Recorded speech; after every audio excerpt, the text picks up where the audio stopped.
Part 1 dealt with converting legacy source references globally, that is, in bulk. In this video, I will demonstrate how to convert individual legacy source references to a template-based format. Why would you want to convert source references individually when it is possible to convert them globally? Well, not all source types lend themselves to tidy global conversion. For example, converting census references can be messy due to the number of fields that are required to be on the reference information panel to fulfill the citation reporting requirements. The legacy template only has one field. While the following example is for a U.S. census, the same principles apply to the censuses of other countries. rootsTrust also has census templates for Canada, England and Wales, and Australia. With that said, I'm going to convert a reference to the U.S. 1940 federal census from legacy format to template-based format. First, I load the source reference into the reference form.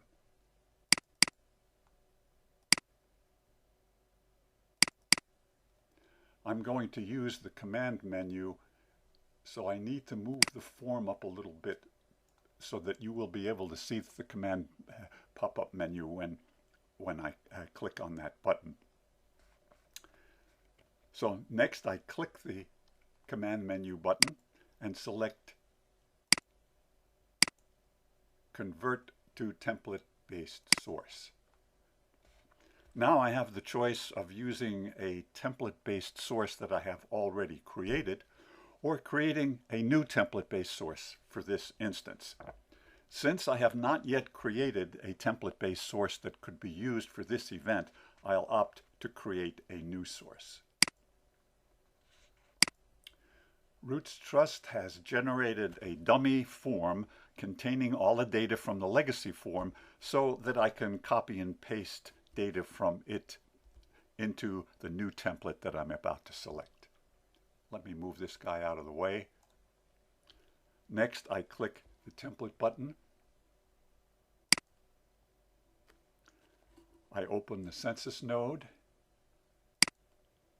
then the United States, federal, 1880 to 1940 population schedules. I choose template image online 27 since I created the legacy source reference from an image that I downloaded from a website. So there's the template. I have to change the census ID from 1880 to 1940. Since I don't remember which website I downloaded the image from, I will redo this source reference using Family Search. So I have to select Family Search. I'll complete the URL.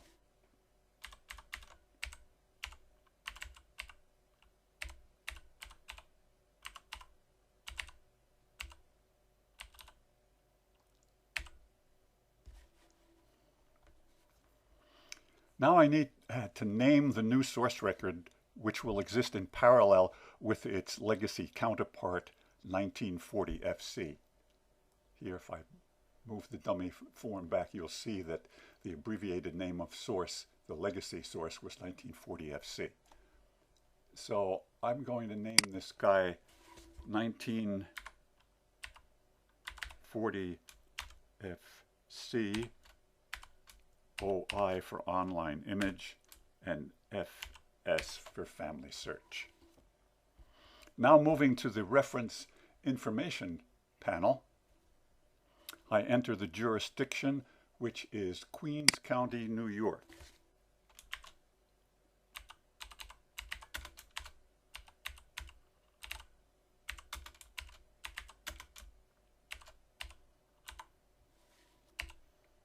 Next, civil divisions. The only one given on the census form is New York City.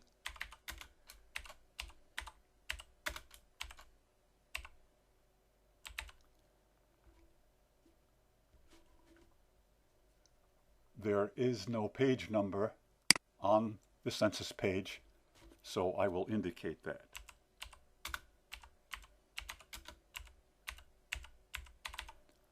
Sometimes there's a stamped page number, sometimes there's a penned page number, but this page has no number. And I enter the dwelling number, which is 247-28,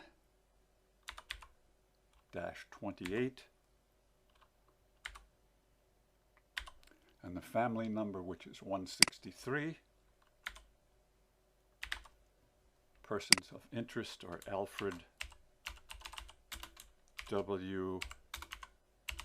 and Adele Brooke. Enumeration district is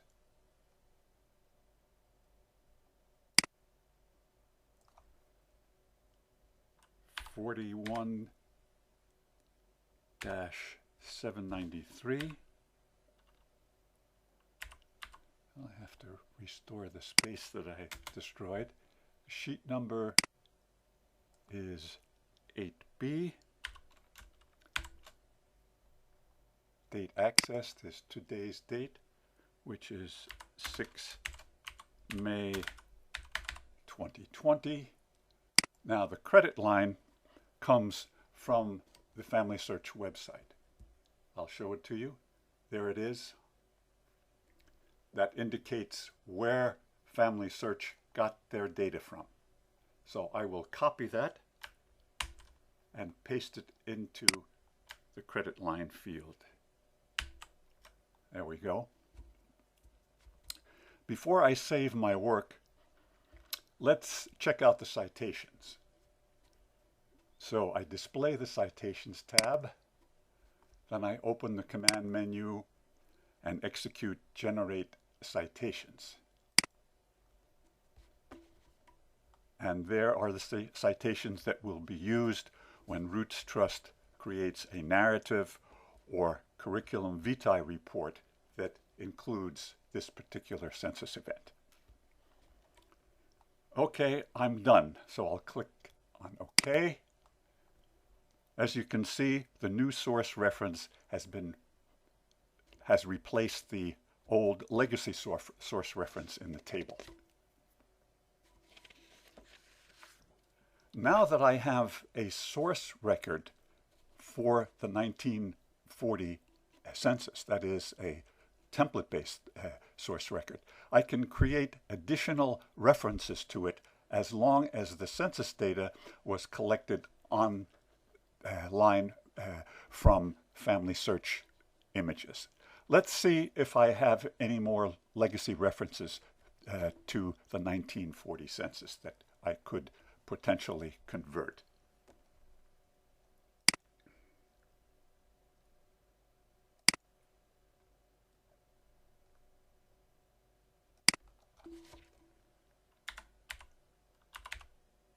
So 1940 FC is my legacy template for the 1940 census. If I click on usage, I get a list of events that reference that source. As you can see, I have a few. I will select Caroline Emmerich. Okay.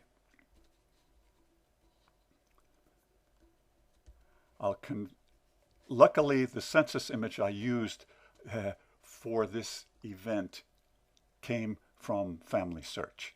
If it had come from Ancestry, I would have to first create a specific Ancestry source, which would be similar to the one I just created for Family Search.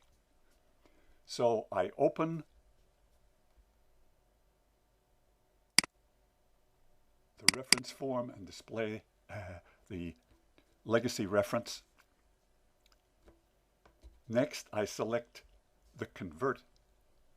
Let me move the form up a little bit so you can see the menu again. And I click on Convert to template-based source. This time, I click the top radio button to select an existing template-based source.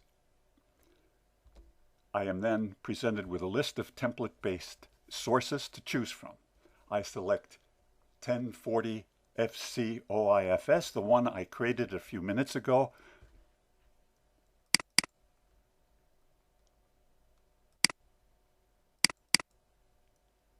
And voila, the source description panel gets filled in for me, and the dummy form is created for my convenience.